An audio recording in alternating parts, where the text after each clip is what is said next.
welcome to Friday Reads, where we help you find your next read. I'm Jill, and I'm here with Julie, and this week we're going to talk about Westerns. Yeehaw! And as a reminder, if you see a title you'd like, put it on hold at infosoup.org. While our doors are closed to the public, the Kimberly Little Chute Public Library is still doing curbside pickups during our regular operating hours. Okay, I'm going to start. If you're a fan of Westerns, you probably recognize this author, William Johnstone. And this is Pray for Death, which was released this year. William Johnstone, or the Johnstone brand, I should say, has published over 400 Westerns. So, if you're looking for an author that's going to have a lot of books for you, this is one. William had his first book published in 1979. He unfortunately died in 2004, but his family has kept the stories coming. Specifically his niece, which is the J.A. Johnstone. So this one, Pray for Death, is the 6th book in the Will Tanner Western series and was published just this year. In this book, U.S. Marshal Will Tanner takes down outlaws operating an illegal brewery and a robber's roost. Ooh. So if you're one of the people that likes to start with the first in the series, the first one would be Will Tanner, U.S. Deputy Marshal, where you meet the hero, but not necessary to read them in order. Okay, and my first pick for Westerns today is by Larry McMurtry. You may be familiar with his books, particularly Lonesome Dove, or Comanche Moon, which was the Lonesome Dove prequel, or even The Last Picture Show. This book, Telegraph Days, was published in May of 2006. It's a great fiction on a grand scale. It encompasses many years, has many characters, including Billy the Kid, the Earp Brothers, Doc Holliday, and contains the heart of a Western. So it's told from the story of Nellie Courtwright and her brother Jackson, and it's their life through many, many years. The reviews of this one say it's one of McMurtry's at his epic best, his most ambitious Western novel since Lonesome Dove. So check out Telegraph Days. It's a little bit different country. It's about cowboy love by Linda Lael Miller. She also has a lot of books, probably not 400, but quite a few. Country Strong is the first book in the Painted Pony Creek series. It starts with the arrival of a girl who is the spitting image of a woman who broke Cord Hollister's heart. Her shocking secret upends his ordinary life. Cord is a true cowboy at heart and is devoted to his life of training horses under the big skies of Montana. Shalley Fletcher left heartbreak where it belongs, in the past. When the opportunity arises to reinvent herself to partner with a therapeutic riding program for kids, she can't resist seeking out Cord for lessons. In school, he was the crush she couldn't forget, even though he only had eyes for her best friend. So, lots of fun romance stuff with cowboys in this one. Country Strong. And my second pick is a little bit of a different take on a Western. It's My Antonia by Willa Cather. This is a very old book. It was first published in 1918, and it's considered one of her best works. It's the final book of her Prairie trilogy. The first one's O Pioneers, and then The Song of the Lark, and then My Antonia. So My Antonia evokes the Nebraska prairie life of the author's childhood and commemorates the spirit and courage of immigrant pioneers in America. So it's told through the story of Antonia Shimerda. She arrives on the Nebraska frontier, and her story is told through the eyes of Jim Burden, a neighbor who befriends her, teaches her English, and follows through the remarkable story of her life. So this one becomes an elegy to those whose persistence and strength helped build the American frontier. We discussed a Willa Cather story in my short story group called The Sculptor's Funeral earlier this year. So was kind of fun. That was my first introduction into Willa Cather's writing, actually. So if this type of prairie Western sounds intriguing, you may also like books by Annie Dillard, or Kent Haruf's The Tie That Binds, or Irene Bennett Brown's Long Road Turning.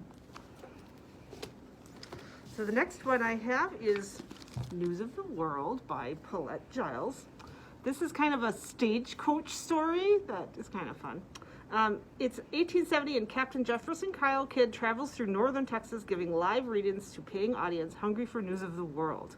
This is before they had CNN. An elderly widower who lived through 3 wars and fought in 2 of them, the captain enjoys his rootless, solitary existence. In Wichita Falls, he is offered a $50 gold piece to deliver a young orphan to her relatives in San Antonio.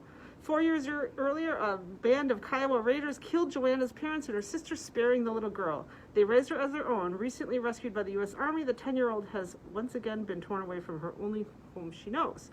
Their 400-mile journey south through unsettled territory and unforgiving terrain proves difficult and at times dangerous. Joanna has forgotten the English language, tries to escape at every opportunity, throws away her shoes, and refuses to act civilized. Yet as the miles pass, the two lonely survivors tentatively begin to trust each other, forging a bond that marks a difference between life and death in this treachery land. Arriving in San Antonio, the reunion is neither happy nor welcome. The captain must hand Joanna over to an aunt and uncle she does not remember. Strangers who regard her as an unwanted burden.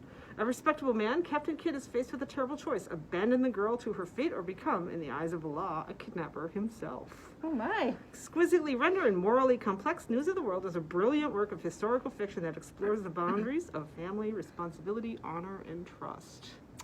And you're going across, I think, I like the time period, 1870 Yeah. West traveling. Yeah, wow. Okay, following that one up with my third pick, it is Open Range by Zane Grey. Zane Grey was an American author and a dentist, best known for his popular adventure novels associated with the Western genre. He idealized the American frontier. His book, Riders of the Purple Sage, was his best-selling book. We have the uncensored version of the book in our large print collection. For 90 years, this novel only existed in a censored version. Wow. And then it was reprinted in the way that he actually had intended it to be written. So we do have the uncensored version of that one. But my choice today was Open Range, and all of the magic of the Southwest's open range can be found in this obscure story of a youth growing quickly to manhood and achieving his ambition of becoming a top ranch hand. Panhandle Smith's family moves to New Mexico, taking his childhood sweetheart Lucy Blake with them.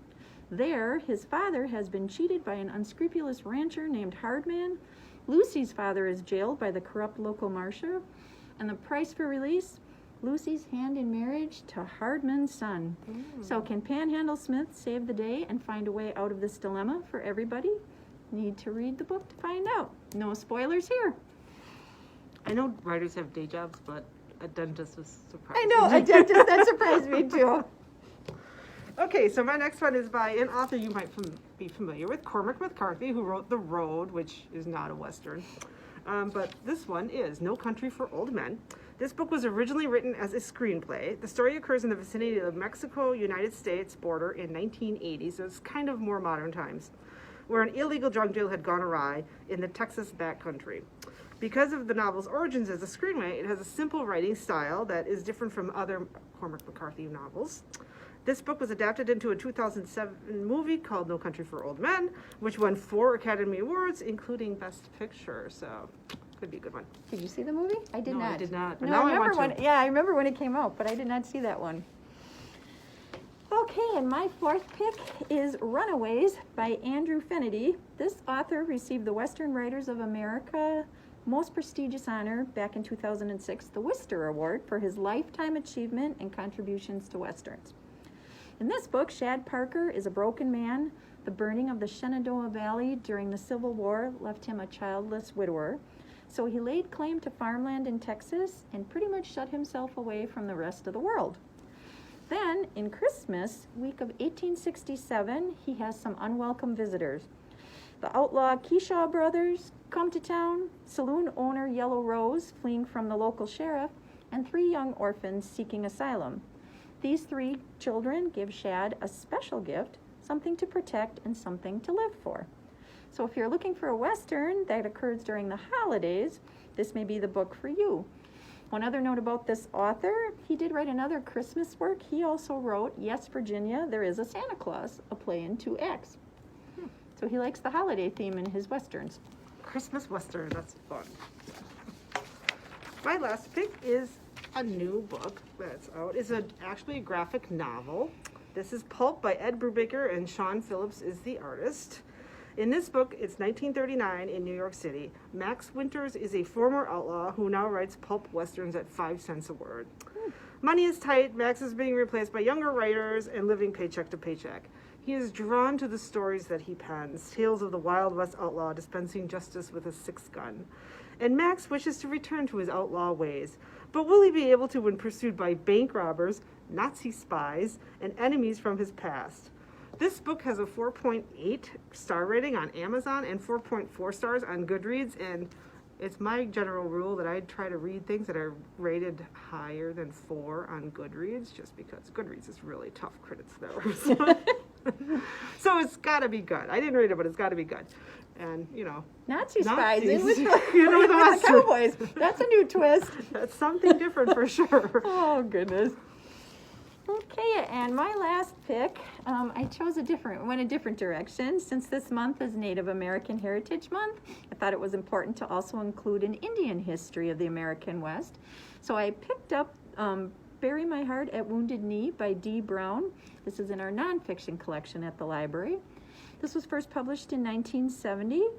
It's an eloquent, meticulously documented account of the systematic destruction of the American Indians during the second half of the 19th century.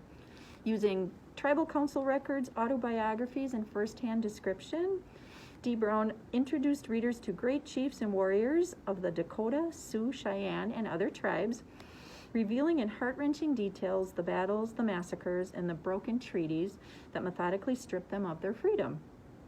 A forceful narrative still discussed today, controversial at the time and still today, Bury My Heart at Wounded Knee permanently altered our understanding of how the American West came to be defined.